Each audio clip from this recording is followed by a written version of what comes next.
Bismillahirrahmanirrahim. Assalamualaikum warahmatullahi wabarakatuh. Innal hamdalillah nahmaduhu wa nasta'inuhu wa nastaghfiruh wa na'udzu billahi min syururi anfusina wa min sayyiati a'malina may yahdihillahu fala mudilla lahu wa may yudlil fala hadiyalah. Asyhadu an la ilaha illallah wahdahu la syarikalah wa asyhadu anna Muhammadan abduhu wa rasuluhu la nabiyya ba'dah. Qala Allah Ta'ala fil Qur'anil Karim, a'udzu billahi minasyaitonir rajim. Bismillahirrahmanirrahim. Ya ayyuhalladzina amanu taqullaha haqqa tuqatih wa la tamutunna illa wa antum muslimun. Hadirin jamaah rahimakumullah. Alhamdulillah, segala puji kita panjatkan kehadirat Allah atas segala nikmat dan karunia-Nya hingga sampai detik ini kita masih diberikan kekuatan, kesehatan, afiat untuk menjalankan ibadah saum di bulan yang penuh barokah ini. Salawat dan salam mudah-mudahan tetap terlimpah curahkan kepada junjungan kita baginda Rasulullah Muhammad sallallahu alaihi wasallam, keluarga, sahabat dan semua pengikutnya. Mudah-mudahan kita semua termasuk di dalamnya. Hadirin rahimakumullah, salah satu nikmat terbesar yang wajib kita syukuri hingga saat ini adalah nikmat iman dan Islam. Ini adalah sebuah nikmat yang teramat mahal, bahkan dibandingkan nikmat kesehatan itu sendiri. Orang yang sehat tetapi tidak diberikan iman, tentu hidupnya tidak hanya sengsara di dunia, tapi juga sengsara di akhirat. Sebagaimana Rasulullah sallallahu alaihi wasallam mengabarkan kepada kita bahwasanya kebahagiaan, kesejahteraan, kesuksesan di dunia maupun di akhirat kuncinya adalah pada iman dan Islam. Dalam sebuah hadis sahih, baginda Rasulullah sallallahu alaihi wasallam meriwayatkan dalam hadis riwayat Imam Muslim bahwa beliau bersabda, innahu la yadkhulul jannata illa nafsun muslimatun. Sesungguhnya tidak akan masuk surga kecuali jiwa yang muslim. Dalam riwayat lain disebutkan tidak akan masuk surga kecuali jiwa yang mukmin. Hadis rawahu Bukhari dan Muslim. Masya Allah.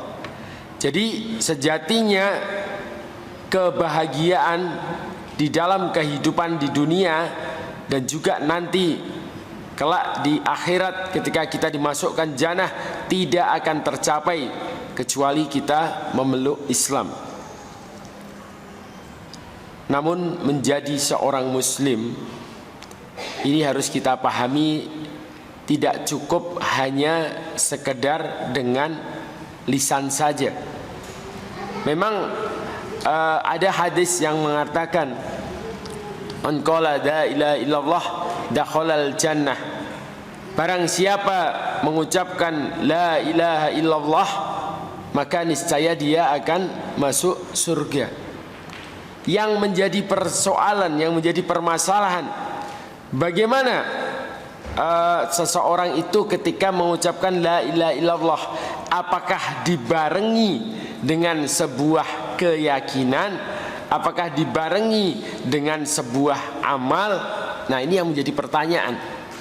Karena syahadat ibarat seseorang yang berwudu, ini juga ada pembatalnya. Ada yang nama disebut dengan nawakidul Islam, pembatal keislaman. Maka jika seseorang bersahadat tapi dia tidak meyakini apa yang dia ucapkan itu, terlebih dia tidak mengamalkan apa yang dia persaksikan itu, maka itu tidaklah berarti apa-apa. Ini yang harus menjadi perhatian bagi kaum muslimin. Karena begitu banyak kaum muslimin ketika ditanya, kamu muslim nggak? Kamu pernah bersyahadat nggak? Oh iya, aku pernah bersyahadat. Kapan? Ketika sunat. Ketika sunat bersyahadat. Tapi ora tahu sholat, tidak pernah melakukan kewajiban selaku seorang muslim. Ini ibarat seorang wudu. Ketika wudu juga bisa batal, sebagaimana syahadat juga bisa batal. Ada lagi yang ketika ditanya, kamu pernah bersyahadat gak? Pernah. Kapan? Ketika kawin, ketika nikah di KUA, saya bersyahadat. Setelah itu lepas lagi. Ini juga banyak terjadi. Maka menjadi seorang muslim yang sejati tidaklah cukup dengan ucapan dan klaim saja. Setidaknya dia harus memiliki beberapa sifat atau karakter. Yang pertama yaitu al-yakin, yaitu dia percaya dan mantap akan keberadaan persaksian kepada Allah Subhanahu wa taala, kepada Rasulullah sallallahu alaihi wasallam sebagaimana syahadat yang dia persaksikan, dan juga terhadap kebenaran dinul Islam. Ini harus menjadi kesaksian seorang muslim, karena tiga hal ini yang akan ditanyakan oleh malaikat ketika di alam barzakh nanti. Jadi bagaimana dia percaya kepada Allah, bagaimana dia percaya kepada Rasulullah SAW sebagai utusannya, dan juga kebenaran dinul Islam. Kedudukan al-yakin ini bagi seorang muslim sangatlah tinggi. Imam Ibnul Qayyim Al-Jauzi dalam kitabnya Madarijus Salikin, beliau menyediakan satu bab tentang manzilatul yakin, tentang tingkatan-tingkatan yakin. Di situ dia menyebutkan beberapa tentang kedudukan al-yakin. Sebagaimana disebutkan di dalam Al-Quran surah Al-Baqarah ayat 4 dan 5. Beliau menyebutkan bahwasanya Allah Subhanahu wa taala mengkhususkan hanya mereka yang mencapai derajat al-yakin yang mendapatkan petunjuk Allah Subhanahu wa taala. Allah berfirman, A'udzu billahi minasyaitonir rajim. Bismillahirrahmanirrahim. Walladzina yu'minuna bima unzila ilaika wa ma unzila min qablik wa bil akhirati hum yuqinun ulaika ala hudam mir rabbihim wa ulaika humul muflihun. Dan mereka yang beriman kepada kitab, kepada Al-Quran yang telah diturunkan kepadamu dan kitab-kitab yang telah diturunkan sebelummu, serta mereka yakin akan adanya kehidupan akhirat, merekalah yang mendapatkan petunjuk dari Tuhan mereka, dan mereka itulah orang-orang yang beruntung. Jadi siapa orang-orang yang beruntung? Sangat jelas di dalam ayat tadi, yaitu mereka yang beriman kepada kitabullah, kepada Al-Quran, serta mereka yakin akan kehidupan akhirat. Mereka itulah orang-orang yang mendapatkan hidayah, orang-orang yang mendapatkan petunjuk, dan mereka itulah orang-orang yang beruntung.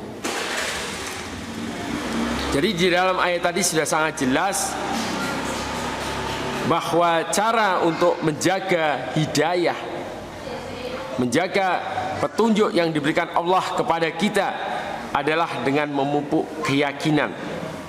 Tanpa itu seorang muslim akan goyah. Hari ini hadirin rahimakumullah, banyak sekali subuhat-subuhat, hal-hal yang meragukan yang ditiupkan oleh orang-orang kafir, juga orang-orang munafik kepada kaum muslimin. Misalnya dipahamkan bahwasanya Islam itu bukanlah nama sebuah agama. Islam itu bukanlah ismuddin, tetapi Islam adalah sebuah sikap taslim atau berserah diri, sehingga siapapun yang berserah diri menurut mereka adalah muslim tanpa mengucap syahadat. Sehingga mereka membuat syubhat, jangan sampai orang Islam merasa paling benar sendiri. Kamu jangan mengatakan inna dina indallahil Islam, bahwa sesungguhnya agama yang diridhoi di sisi Allah adalah Islam, bahwa Islam yang dimaksud itu adalah agama, bukan itu. Tetapi maksudnya Islam itu adalah berserah diri, sehingga siapapun yang berserah diri, entah itu Islam, entah itu Kristen, entah itu Buddha atau yang lain, dia adalah seorang muslim meskipun tanpa mengucap syahadat. Nah, ini adalah syubhat yang dibuat oleh orang-orang liberal. Kemudian mereka mengatakan semua agama itu sama, semua agama menyembah Tuhan yang sama. Ini juga syubhat di dalam akidah. Ini sangat membahayakan akidah kaum muslimin, terutama orang-orang awam. Mereka mengatakan kalau orang Islam kemudian mengatakan agamanya yang paling benar, ini akan menyebabkan terjadinya perpecahan. Bukankah negara kita itu negara Bhinneka Tunggal Ika yang agamanya bermacam-macam? Kalau kamu merasa benar sendiri, ini namanya memecah belah bangsa. Nah, ini syubhat yang mereka buat, ini syubhat yang mereka tebarkan. Padahal sudah sangat jelas bahwa dengan keyakinan kita tadi, bahwa dengan syahadat mempersaksikan asyhadu alla ilaha illallah, tiada ilah yang berhak untuk disembah melainkan Allah. Dengan begitu adalah menafikan ilah-ilah yang lain. Hadirin rahimakumullah.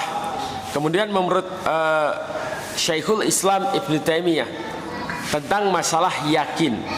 Yakin itu paling tidak dibagi menjadi 3. Ada ilmu yakin, ada ainul yakin, ada hakul yakin. Syekhul Islam Ibn Taimiyah membagi tingkat keyakinan itu menjadi 3. Ilmu yakin. Apa yang dimaksud dengan ilmu yakin? Di mana orang mendapatkan informasi, di mana orang mendapatkan kabar tentang sesuatu, kemudian dia meyakininya. Kami ambil contoh saum di bulan Ramadan. Orang mendapatkan ceramah, mendapatkan kajian tentang keutamaan saum di bulan Ramadan, bahwa saum di bulan Ramadan secara batiniah akan menyebabkan jiwa menjadi tenang, jiwa menjadi bahagia, jiwa menjadi tidak kemerungsung. Itu secara batiniah. Kemudian secara dohir, secara fisik, saum di bulan Ramadan bisa menimbulkan kesehatan, menyebabkan sirkulasi biologis di tubuh menjadi terjamin. Itu ilmu yakin. Orang mendapatkan informasi, mendapatkan kabar tentang itu. Kemudian ada ainul yakin, keyakinan yang dia dapatkan dengan melihat. Kalau tadi dia hanya mendengar bahwa orang yang berpuasa dia bahagia, dia akan tenang hidupnya dan sehat jiwa raganya. Kemudian dia melihat, wah, teman saya itu rajin berpuasa, bukan hanya di bulan Ramadan, tapi juga Senin Kemis, Masya Allah, hidupnya tenang, hidupnya bahagia, dan dia sehat jiwa raganya. Dia melihat dengan mata kepalanya sendiri, berarti dia ainul yakin. Kemudian yang terakhir, hakul yakin.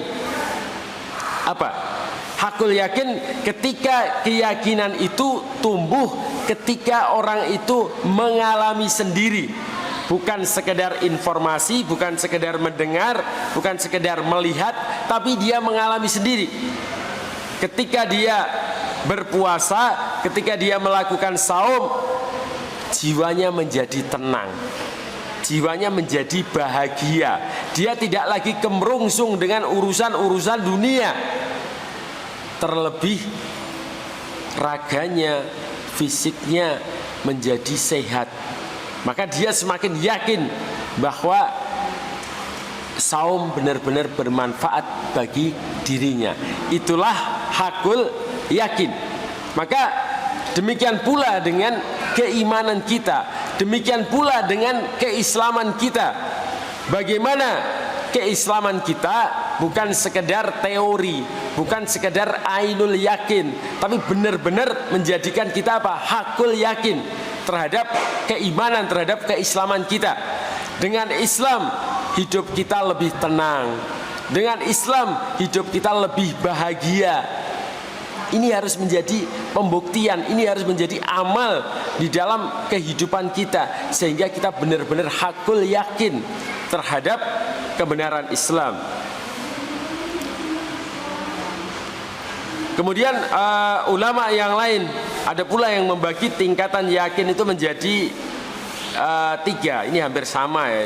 Ada al-yakin al-akhbar, yakni meyakini seluruh berita, informasi yang Allah sampaikan kepada Rasulnya, yang mencakup informasi yang berlalu, kejadian-kejadian yang sudah berlalu, kisah para nabi, kisah-kisah umat terdahulu, maupun ramalan-ramalan di masa mendatang tentang kemenangan Islam yang akan terjadi di akhir zaman nanti.